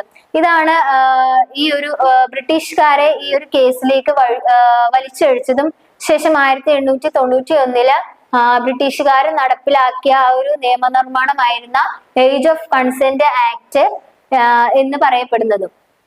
ഇനി സ്ത്രീകൾക്കായിട്ട് സ്ത്രീകൾ നടത്തുന്ന കുറച്ച് സംരംഭങ്ങളുണ്ട്. അവ ഏതൊക്കെയാണെന്ന് വെച്ചാൽ ആദ്യമായി പറയുന്നത് ആര്യ മഹിളാ സമാജം. ഇത് പൂനെയിൽ വെച്ച് രമാഭായി സരസ്വതിയാണ് ഈ ഒരു സംഘടന സ്ഥാപിച്ചത്. ഇത് സ്ത്രീകളെ പഠിപ്പിക്കുക, പഴകിയ ആചാരങ്ങളെ എതിർക്കുക, ശൈശവ വിവാഹം നിരുത്സാഹപ്പെടുത്തുക എന്നിവയായിരുന്നു അതിന്റെ പ്രാഥമികമായ ലക്ഷ്യങ്ങള്.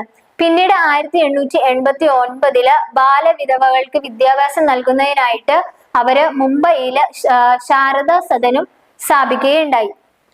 ഇനി രണ്ടാമതായിട്ട് വരുന്ന സംരംഭം എന്ന് പറയുന്നത് ഭാരത മഹിളാ പരിഷത്ത് എന്നതാണ്. ഇത് സ്ത്രീകളുടെ സാമൂഹിക സാഹചര്യങ്ങൾ മെച്ചപ്പെടുത്തുന്നതിന് വേണ്ടിയിട്ട് 1905 സ്ഥാപിതമായിട്ടുണ്ടായിരുന്ന ഒരു സംഘടനയാണ്. ഇത് ഇന്ത്യൻ നാഷണൽ കോൺഗ്രസിന്റെ ഘടകമായിട്ടുണ്ടായിരുന്ന നാഷണൽ സോഷ്യൽ കോൺഫറൻസിന്റെ വനിതാ ശാഖയായിരുന്നു. പ്രായപൂർത്തിയാകാത്ത വിവാഹം, അതുപോലെ സ്ത്രീധനം, മറ്റ് സാമൂഹിക തിന്മകള് എന്നിവയ്ക്കെതിരെയാണ് ഈ ഒരു പരിഷത്ത് പ്രചാരണം നടത്തിയത്. ഇനി മൂന്നാമതായിട്ട് വരുന്ന സംരംഭം എന്ന് പറയുന്നത് 1882 കൽക്കട്ടയിലെ ലേഡീസ് സൊസൈറ്റി സ്ഥാപിച്ച സംഘടനയാണ്. ഇത് രവീന്ദ്രനാഥ ടാഗോറിന്റെ സഹോദരി സ്വർണകുമാരി ദേവി വിധവകളെ ജീവിക്കാനുള്ള കഴിവ് പഠിപ്പിക്കുന്നതിൽ ആണ് അത് കൂടുതലായിട്ടും വിജയം കൊണ്ടത്. അതുപോലെ നാലാമതായി വരുന്നത് പാഴ്സി സ്ത്രീകളുടെ സർക്കിൾ എന്നറിയപ്പെടുന്ന സ്ത്രീ സർദോസ്തി മണ്ഡൽ ആയിരുന്നു. ഇത് പാഴ്സി സമുദായത്തിന്റെ പ്രധാന സംഘടനയായിരുന്നു ഈ പറയുന്ന സ്ത്രീ സർദോസ്തി മണ്ഡൽ എന്ന് പറയപ്പെടുന്ന സംഘടന. ഇത് സ്ത്രീകളുടെ സാമൂഹിക പ്രവർത്തനത്തിന് വേണ്ടിയിട്ട് വളരെയധികം ഫലപ്രദമായ ഒരു സംഘടനയായിരുന്നു. ഇത് സമ്പന്നനായ ഒരു പാഴ്സി മനുഷ്യ സ്നേഹിയായ സർ രത്തൻ ടാറ്റയിൽ നിന്ന് ആരോഗ്യ പരിരക്ഷ, വിദ്യാഭ്യാസം, ധനസഹായം എന്നിവയ്ക്കൊക്കെ വേണ്ടിയിട്ട് കൂടുതലും അതായത് അവരുടെ വിദ്യാഭ്യാസത്തിനും ആരോഗ്യ പരിരക്ഷ തുടങ്ങിയ കാര്യങ്ങൾക്കൊക്കെ വേണ്ടിയിട്ട് അദ്ദേഹം ധനസഹായം നൽകുകയാണ് ഈ ഒരു സംഘം ചെയ്തിരുന്നത്. ഇനി ഇന്ത്യയിലെ പ്രധാനപ്പെട്ട കുറച്ച് വനിതാ സംഘടനകൾ ഏതൊക്കെയാണ് എന്ന് നോക്കാം. അതിൽ ഒന്നാമതായി വരുന്നത് അഖിലേന്ത്യാ വനിതാ സമ്മേളനം, 2 association of theological trained women of India, അതുപോലെ ക്രാന്തകാരി ആദിവാസി മഹിളാ സംഘടന, ഭാരതീയ ഗ്രാമീണ മഹിളാ സംഘം, വനിതാ സംരംഭകരുടെ കോൺഫെഡറേഷൻ, അതുപോലെ all India federation of woman lawyers, അതുപോലെ അപ്പൻ സമാചാർ, ദുർഗവാഹിനി, ലാസ്റ്റ് ആയിട്ട് വരുന്നത് സെൽഫ് എംപ്ലോയ്മെന്റ് വിമൻസ് അസോസിയേഷൻ തുടങ്ങിയവയായിരുന്നു ഇന്ത്യയിലെ പറയപ്പെടുന്ന പ്രധാനപ്പെട്ട വനിതാ സംഘടനകൾ എന്ന് പറയുന്നത്. ഇനി നെക്സ്റ്റ് വരുന്നത് എന്താണ്, സ്ത്രീ ശാക്തീകരണത്തിനുള്ള സർക്കാർ സംരംഭങ്ങൾ എന്തൊക്കെയായിരുന്നു എന്നുള്ളതാണ്. അതായത് അതിൽ ഒന്നാമതായിട്ട് വരുന്നതാണ് വൺ സ്റ്റോപ്പ് സെന്റർ എന്ന് പറയുന്നത്. ഇതെന്താണ്, വനിതാ ശിശു വികസന മന്ത്രാലയത്തിന്റെ ഒരു സംരംഭമാണ് ഈ പറയുന്ന വൺ സ്റ്റോപ്പ് സെന്ററുകൾ, അതായത് OSCS എന്ന് പറയപ്പെടുന്നത്. ഇത് സ്വകാര്യ ഇടങ്ങളിലും പൊതു ഇടങ്ങളിലും കുടുംബത്തിലും അതുപോലെ സമൂഹത്തിലും ജോലി സ്ഥലത്തിലും എന്താണ് അക്രമത്തിനിരയായ സ്ത്രീകളെ സഹായിക്കാനാണ് ഈ ഒരു സംരംഭം പ്രധാനമായിട്ടും ഉദ്ദേശിക്കുന്നത്. ഈ ഒരു സ്കീമിന് അനുസൃതമായിട്ട് ആദ്യഘട്ടത്തില് 36 കേന്ദ്രങ്ങളാണ് സ്ഥാപിച്ചത്. മെഡിക്കല്, നിയമ അല്ലെങ്കിൽ മനഃശാസ്ത്രപരമായ പിന്തുണ ഉൾപ്പെടെയുള്ള ഒരു സംയോജിത ശ്രേണിയിലുള്ള സേവനങ്ങളിലേക്ക് പ്രവേശനം പ്രാപ്തമാക്കുന്നതിന് വേണ്ടിയിട്ട് ഓരോ സംസ്ഥാനത്തും UTയിലും ഒരു OSCS സ്ഥാപിക്കുകയാണ് ആദ്യമായിട്ട് ഉണ്ടായിരുന്നത്. കൂടാതെ എന്താണ്, 2016-17 ഇടയിൽ രണ്ടാം ഘട്ടത്തിൽ 234 പ്രവർത്തന വൺ സ്റ്റോപ്പ് സെന്ററുകൾക്കും 654 അംഗീകൃത OSCക്കും പുറമെ 150 കേന്ദ്രങ്ങൾ കൂടിയും ഇവിടെ സ്ഥാപിക്കുകയുണ്ടായി. ഇത് അക്രമം ബാധിച്ച സ്ത്രീകൾക്ക് സമഗ്രമായിട്ടുള്ള ഒരു പിന്തുണയും സഹായവും വാഗ്ദാനം ചെയ്യുക, അതുപോലെ തന്നെ സ്ത്രീകൾക്കെതിരായിട്ടുള്ള എല്ലാ അക്രമങ്ങളെയും ചെറുക്കുന്നതിനായിട്ട് മനഃശാസ്ത്രപരവും നിയമപരവും വൈദ്യശാസ്ത്രപരവുമായിട്ടുള്ള കൗൺസിലിംഗ് സഹായം പോലുള്ളവ വൈവിധ്യമാർന്ന അടിയന്തര സേവനങ്ങളിലേക്കുള്ള വേഗത്തിലുള്ള പ്രവേശനം ലഭ്യമാക്കുക തുടങ്ങിയ കാര്യങ്ങളൊക്കെയായിരുന്നു പ്രധാനമായിട്ടും ഈ ഒരു സംരംഭം മുന്നോട്ട് കൊണ്ടുവന്ന കാര്യങ്ങൾ എന്ന് പറയുന്നത്. ഇനി അതിൽ രണ്ടാമതായിട്ട് വരുന്ന സംരംഭം എന്ന് പറയുന്നത് നായ് റോഷ്നി സ്കീം എന്ന് പറയുന്നതാണ്. ഇത് ന്യൂനപക്ഷ കാര്യ മന്ത്രാലയം 2012-13 എന്താണ് സ്ത്രീ ശാക്തീകരണം ലക്ഷ്യമിട്ടുകൊണ്ട് ന്യൂനപക്ഷ വനിതകൾക്കായിട്ടുള്ള ലീഡർഷിപ്പ് ഡെവലപ്മെന്റ് പ്രോഗ്രാമിനായിട്ടാണ് ഈ പറയുന്ന നായ് റോഷ്നി സ്കീം സംഘടിപ്പിച്ചത്.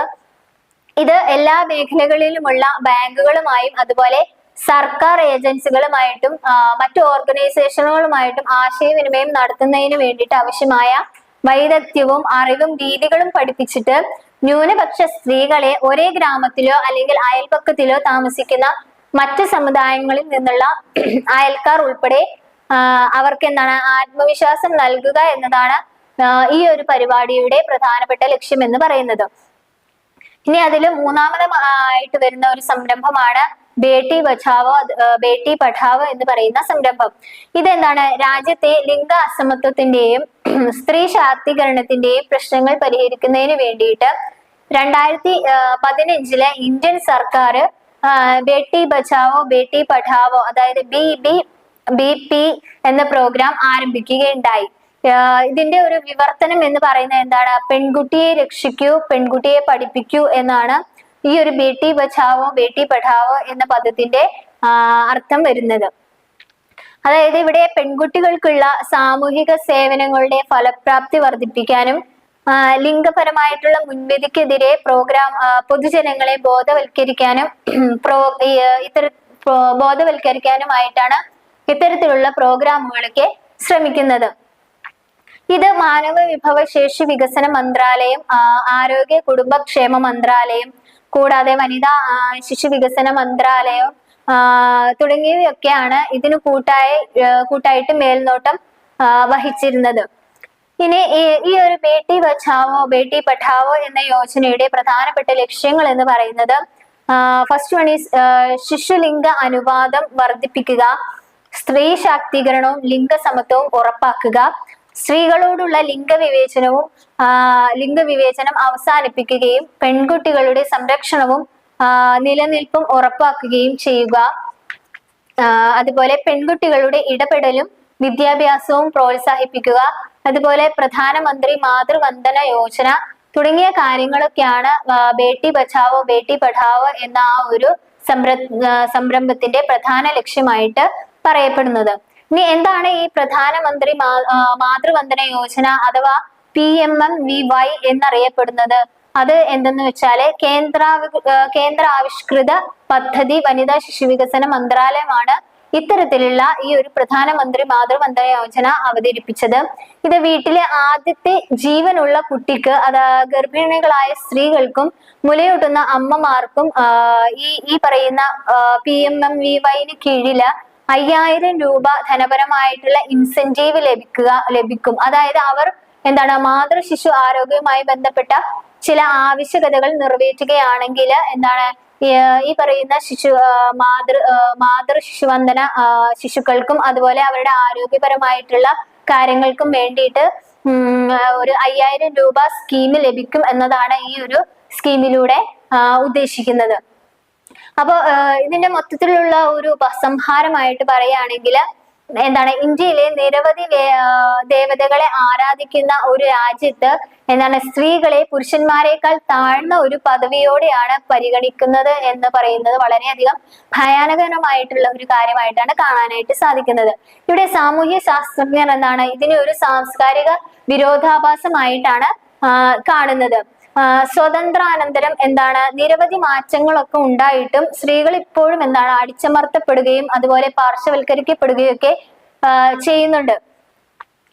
അതുപോലെ തന്നെ കൂടാതെ ദേവതകൾ പോലും അവരുടെ സംസ്കാരത്തിൽ പുരുഷ അധികാരത്തിന് വിധേയരാകുന്നു എന്നും അവരുടെ കഴിവുകൾ നാഗരികതയെ സംരക്ഷിക്കുന്നതിനോ അല്ലെങ്കിൽ അവരുടെ ഇണകളെ സംരക്ഷിക്കുന്നതിനോ മോശമായ സാഹചര്യങ്ങളിൽ മാത്രമേ ഉപയോഗിച്ചിട്ടുള്ളൂ എന്ന വസ്തുതയെ അവഗണിക്കുന്നു എന്നുള്ളതാണ് ഇതിനൊരു ചുരുക്കത്തിലായിട്ട് നമുക്ക് പറയാൻ സാധിക്കുന്നത്. അപ്പോ ഈ ഒരു പാഠഭാഗത്തിലൂടെ നമുക്ക് കൂടുതലായിട്ടും ഈ ഇന്ത്യയിലെ ലിംഗ വികസനത്തിന്റെ ആ ഒരു പങ്ക്, അല്ലെങ്കിൽ കേരളത്തിലെ സ്ത്രീ സംഘടനകളുടെ പ്രസക്തി, അതുപോലെ NGOകളുടെ പങ്ക്, അതുപോലെ അതിനു വേണ്ടിയിട്ട് നടത്തിയിട്ടുള്ള ഒരുപാട് നിയമനിർമ്മാണങ്ങള്, ഗ്രാമീണ വികസനങ്ങള്, സ്ത്രീ സംഘടനകള്, ലിംഗപരമായിട്ടുള്ള നയങ്ങൾ, അവയുടെ ലക്ഷ്യങ്ങൾ തുടങ്ങിയ ഒരു ഒട്ടനവധി കാര്യങ്ങളാണ് നമ്മൾ ഈ ഒരു വികസന നയത്തിന്റെ ലിംഗ വിശകലനം എന്ന ആ ഒരു പാഠഭാഗത്തിലൂടെ മനസ്സിലാക്കിയത്. അപ്പോൾ ഇത്തരം കാര്യങ്ങളൊക്കെയാണ് ഈ ഒരു പാഠഭാഗത്തിലൂടെ പറയുന്നത്. അപ്പോൾ ഇനി അടുത്ത ക്ലാസ്സിൽ കാണുന്നത് വരെ താങ്ക് യു.